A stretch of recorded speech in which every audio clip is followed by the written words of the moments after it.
Dari kecil, kita sering penasaran sama asal-usul segala jenis benda, asal-usul kertas, asal-usul bensin, sampai asal-usul diri kita sendiri. Semua kita tanyakan, tapi rasanya penasaran kita nggak akan berhenti di sana. Pertanyaan terbesar lalu muncul tentang asal-usul alam semesta.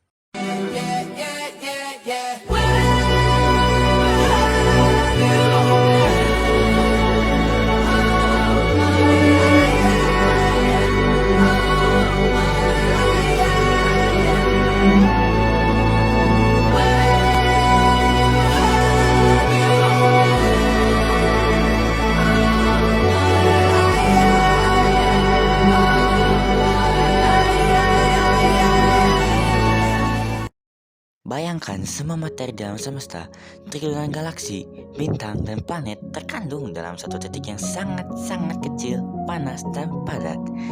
Titik yang lebih kecil dari sebuah atom. Sekitar 13,8 miliar tahun yang lalu, titik ini meledak. Tapi ini bukan ledakan biasa. Ini adalah pengembangan ruang itu sendiri yang sangat cepat. Inilah momen kelahiran alam semesta kita.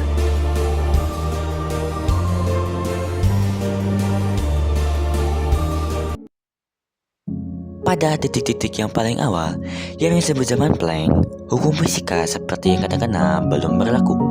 Lalu, dalam sekejap mata, tepatnya sepersekian miliar triliun detik, alam semesta mengembang triliunan kali lipat dalam peristiwa yang disebut era inflasi. Dari sebutir pasir, tiba-tiba menjadi lebih besar dari galaksi dalam waktu yang hampir tidak terkira. Pengembangan sangat cepat inilah yang membuat alam semesta menjadi rata dan seragam.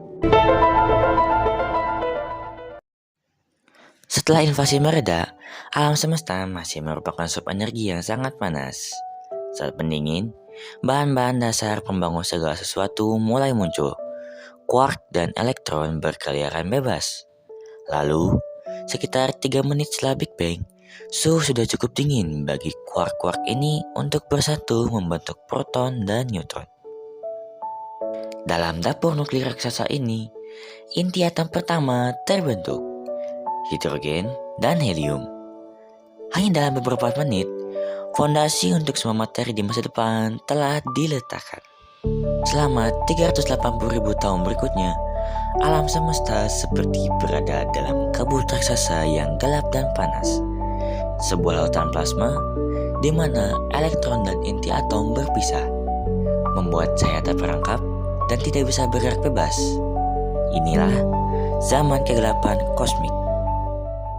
Lalu, suatu saat yang revolusioner tiba.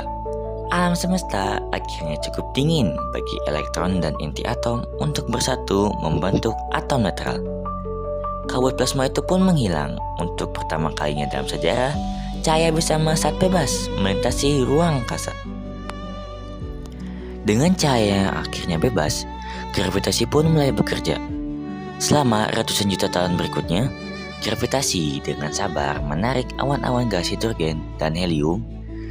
Awan-awan ini runtuh, memanas, dan akhirnya bintang pertama menyala.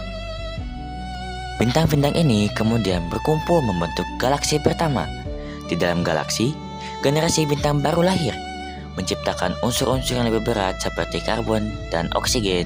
Di intinya, unsur-unsur pembentukan kehidupan. Jadi, dari satu titik yang sangat kecil dan panas, melalui pengembangan, pendinginan, dan kerja gravitasi selama miliaran tahun, lahirlah alam semesta yang megah dan kompleks seperti yang kita huni sekarang. Di bumi inilah kita menari dalam takdir dan menemukan cinta. Sebuah cahaya yang pernah menjadi satu-satunya petunjuk kita. Dan kini, walaupun cinta itu telah pergi, dan hati harus menerima bahwa ia tidak akan kembali dalam jangkauan fisik, esensinya tetap tak terhapus. Karena itu, sebuah janji terukir lebih dalam dari waktu. Tetapi, aku akan tetap mencintaimu selamanya. Cintaku melampaui kehadiranmu, melampaui kepergianmu. Ia kini menjadi bagian dari diriku, abadi seperti bintang yang terus bersinar. Meskipun cahayanya datang dari masa lalu. Di bumi inilah aku akan terus membawa dan menghidupi cinta itu. Untukmu, wahai cintaku. Gracias.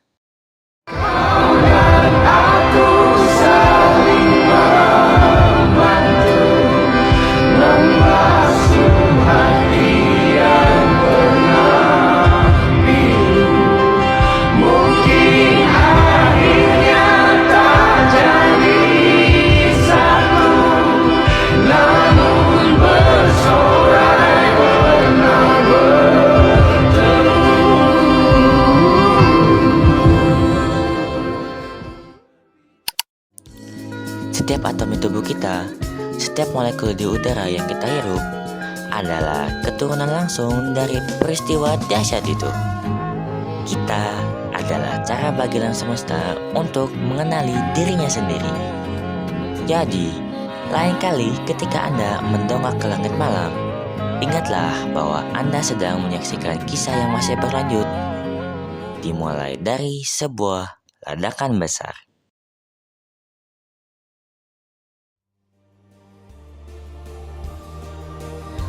Satelit pertama diciptakan oleh tim insinyur dan ilmuwan dari Uni Soviet Di bawah kepemimpinan Sergei Pavlovich Korolev. yang diluncurkan pada tahun 1957. Satelit ini berbentuk bola logam mengkilap berdiameter 58 cm dengan 4 antena. Untuk apa sih kegunaannya? 1. Tujuan politik atau militer. Satelit ini secara efektif menunjukkan bahwa Uni Soviet memiliki teknologi roket antar benua. 2. Tujuan ilmiah.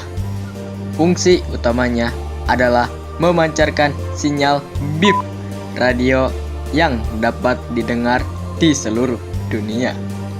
Penemuan pertama inilah yang membuat fondasi teknologi masa depan.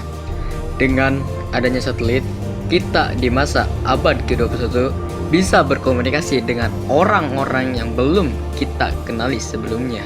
Bahkan kita bisa menemukan cinta kepada seseorang, dan orang yang kita cintai bisa kita publikasikan di sosial media kita agar seisi dunia tahu keras kepalaku sama denganmu, caraku marah, caraku tersenyum, seperti detak jantung yang bertaut.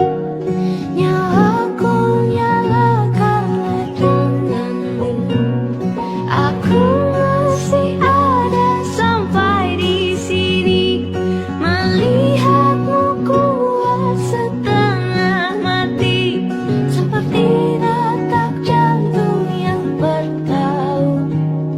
Nyawaku nyala karena denganmu.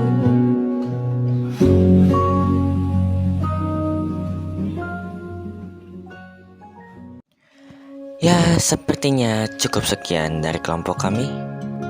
Maaf jika ada kesalahan, karena manusia tidak luput dari yang namanya kesalahan. A friend of mine say,